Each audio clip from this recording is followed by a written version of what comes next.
this ever been you? It's 3 o'clock in the morning and your brain won't turn off. Something is keeping you awake, and you're lying in bed trying to force your brain to turn off. And this keeps happening night after night after night. Well, you're not alone. Turns out over 33% of Americans, 1 in 3, suffer from some sort of sleep disorder. The problem? Insomnia. And as someone who suffered with insomnia for quite a long time, I would like to share with you the method that saved me from losing my actual mind. Cognitive behavioral therapy for insomnia, or CBTI as it is popularly known. So how is it? What is it? And how do I apply it? Well, that is what I'm going to dive into in this presentation. But first, let's talk about the costs of not getting enough sleep. A few of my personal favorites are memory malfunction, increased anxiety, low performance, depression risk, and doctor bills, all things I quickly experienced in my own journey after so long of getting roughly 5 hours of sleep that were frequently interrupted. And it didn't take long. So let's meet your brain. A highly functioning, mushy-gushy pile of organs that pilots everything you do in the body. And do you know what it loves? Habits, patterns.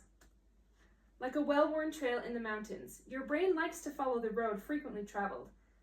Even if those trails are toxic habits like recalling that embarrassing moment you had years ago when your head hits the pillow, and now you're thinking about the groceries you forgot to pick up today, and soon your brain is following that path of stressing in bed.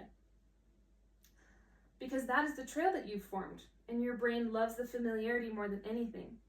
So the solution is to form new paths of familiarity for the brain to follow, and let the old trails get overgrown.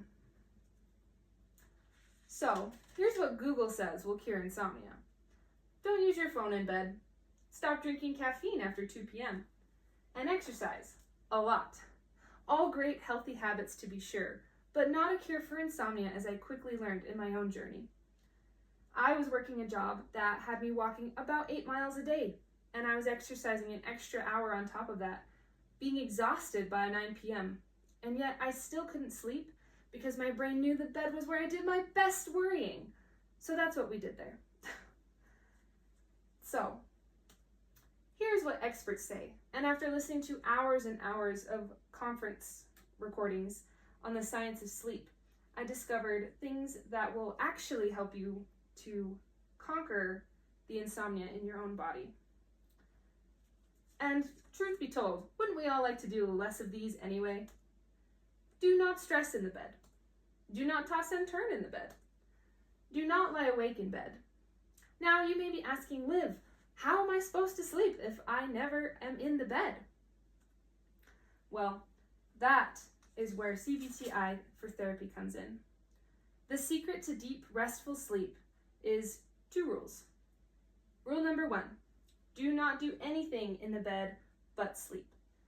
That means if you are ready to drift off into sweet dreams and that loud song from earlier comes into your head, get out of bed if it does not stop after 15 minutes. This is the only way to teach your brain that the bed is used for nothing else besides sleeping. And rule number 2, do not get in bed until you are nodding off and can't stay awake.